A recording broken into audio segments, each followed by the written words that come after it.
આપણે જમવા બેસો ને તમને સારામાં સારી વાનગી ભાવતી હોય, તમને કોઈને ગુલાબજાંબુ ભાવતા હોય, કોઈને જલેબી ભાવતી હોય, હમણાં દશેરા ગયા તો જલેબી ઘણાને બહુ ભાવતી હોય, ગુલાબજાંબુ ભાવતા હોય, રસગુલ્લા ભાવતા હોય, કોઈને મોતિયા લાડુ ભાવતા હોય, કોઈને ચૂરમાના લાડુ ભાવતા હોય.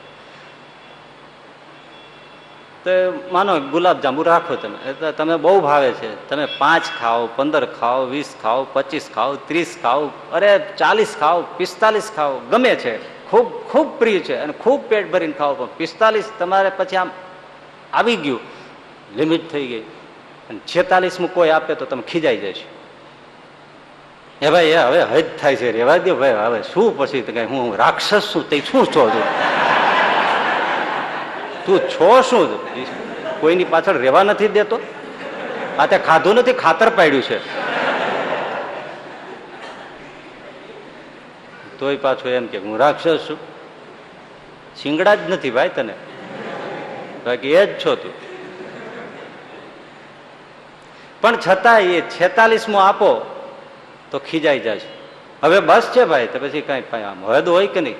અને 45 ખાઓ ત્યારે આમ તૃપ્તિ થઈ જાય, બસ ધરાઈ ગયા, હાશ ઓડકાર આવી જાય.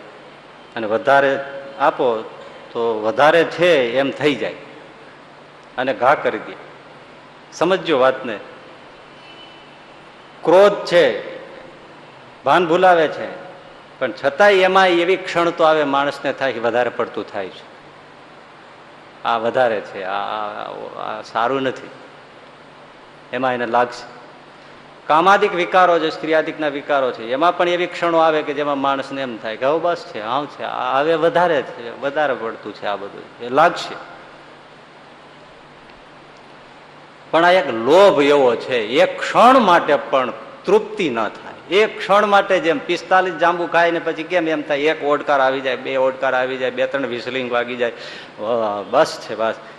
એક ક્ષણ માટે પણ આમાં કોઈને તૃપ્તિ થતી નથી, સંતોષ થતી નથી, હા એમ થતું. આ લોભ એક એવો છે, ક્યારે ઓડકાર આવતો નથી, 1 સેકન્ડ માટે ઓડકાર નથી આવતો ભાઈઓ. આ લોભ ધન સંપત્તિનો છે એ, અને વધારે પડતું થાય છે એમ તો ક્યારેય થતું નથી. ઓછું જ પડે અને ક્યારેય તૃપ્તિનો ઓડકાર ન આવે, એવો આ લોભ છે. કેટલો ભયંકર છે કે બીજા બધા દોષોમાં આવું થાય, અતિરેક સમજાય, પણ લોભમાં અતિરેક ક્યારેય લાગતો જ નથી. જેટલું આવે, જેટલું મળે તો ઓછું જ પડે, ઓછું જ પડે, ઓછું જ પડે.